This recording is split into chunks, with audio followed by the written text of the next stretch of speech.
They were called Penny Dreadfuls, Penny Awfuls, and Penny Bloods. They were the forerunner to the comic book and the pulp magazine. They even predated the American dime novel. They featured science fiction, crime, horror, and boys' adventure. It's not surprising that from their pages, the first superhero is born.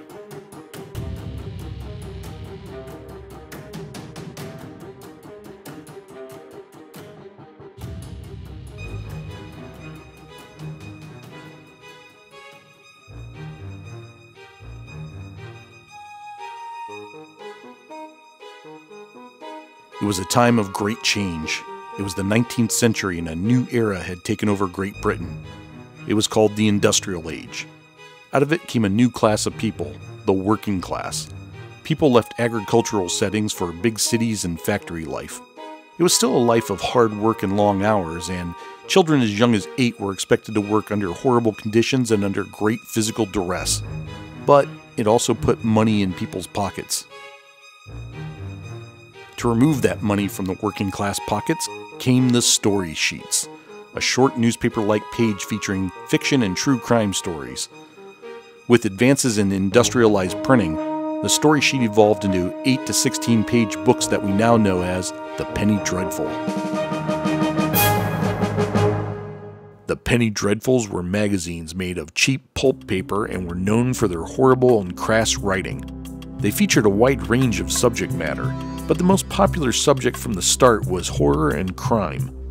Varney the Vampire, Sweeney Todd the Demon Barber of Fleet Street, and the adventures of various masked highwaymen littered their pages.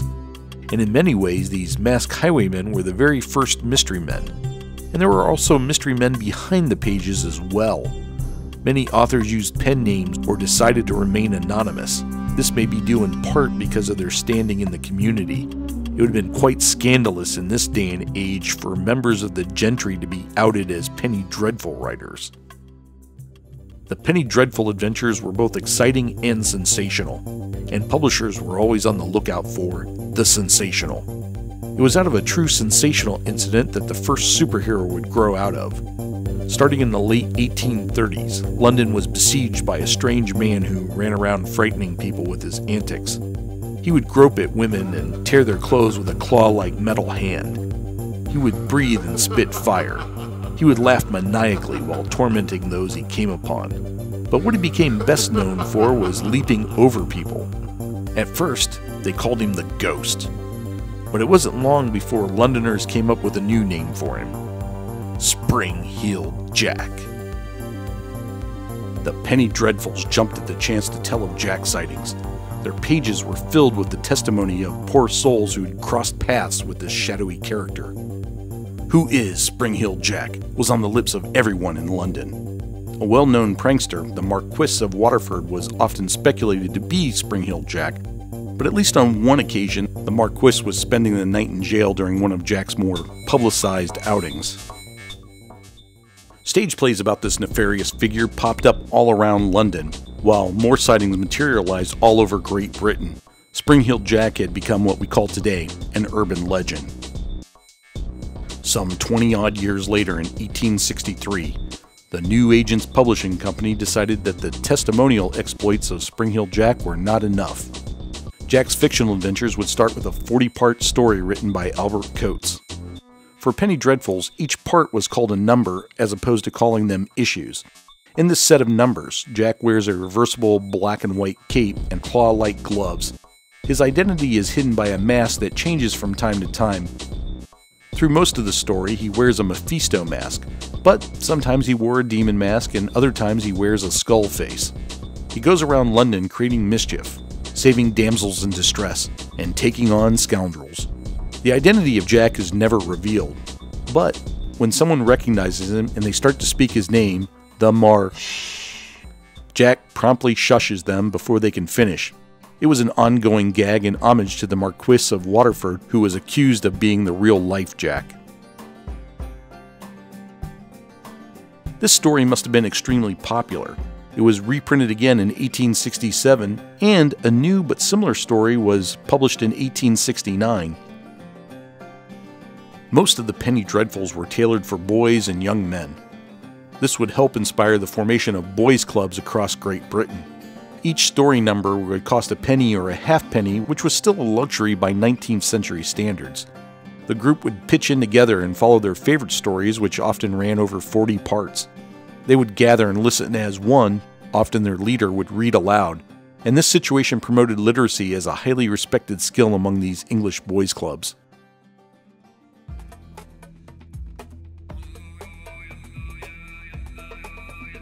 In the 1870s, a major publisher, Charles Fox, started his own Spring-Heeled Jack adventures in the pages of The Boys' Standard.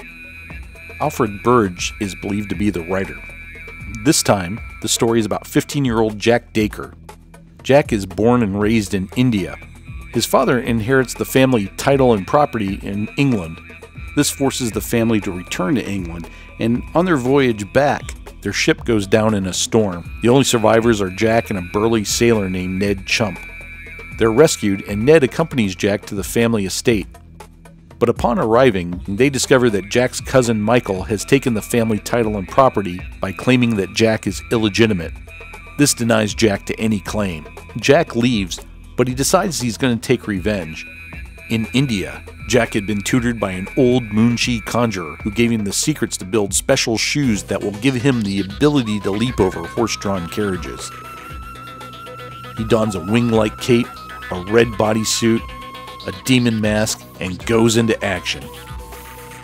In the end, Jack proves his legitimacy, claims his title and property, rescues a couple of damsels in distress, and drives his cousin into total despair.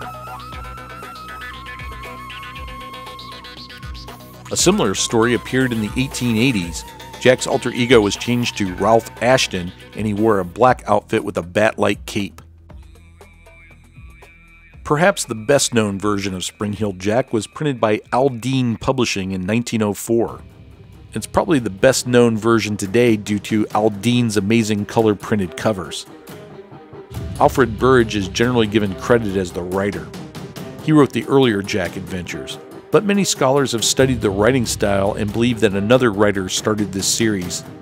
In this version, Bertram Raiden returns from the Napoleonic Wars to discover that his cousin Sludgefeld has framed him as a spy and has claimed the family title and estate. Raiden escapes the authorities, who want to hang him. While on the run, he meets David, who is an inventor of all sorts of gimmicks and gadgets. He outfits him with a black suit, a bat-wing cape, and special boots for leaping. Raiden takes up the name Spring-Heeled Jack and takes on Sludgefeld and his allies. He uses an abandoned churchyard as his secret lair. Unfortunately, this story goes unfinished. The series only lasted 12 parts, and other parts were announced, but none were ever printed.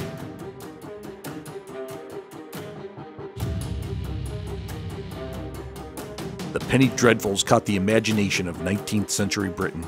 They prompted the nation to enjoy the written word. They inspired the creation of the American dime novel and the pulp magazines that followed and the comic books that followed them.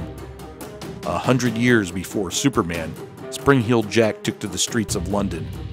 No one knows who that mystery man was. He went from prankster to urban legend to fictional character. In the end, who he was isn't important, only what he became, the first modern superhero. Tally-ho!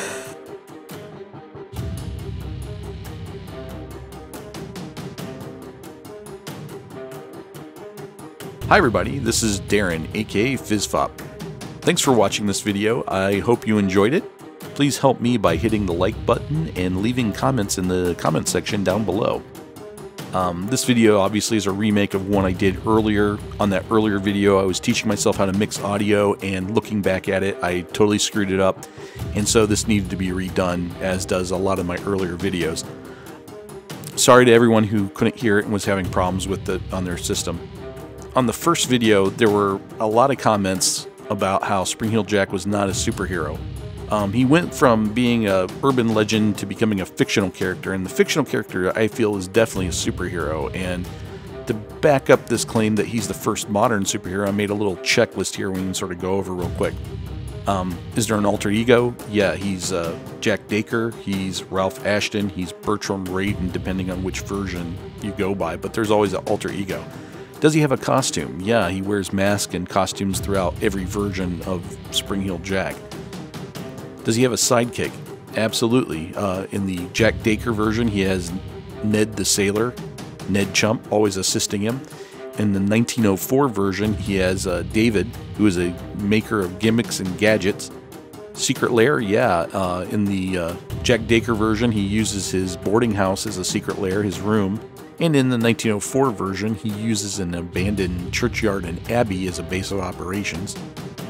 Does he have special powers and skills? Absolutely. In the Jack Dacre version, he has conjuring skills that he learned in India, and that's how he's able to make himself out like a ghost to come in and out of scenes and stuff. In the later 1904 version, he's a soldier of fortune. He's a soldier, he's an adventurer, and he's got special fighting skills in that regard.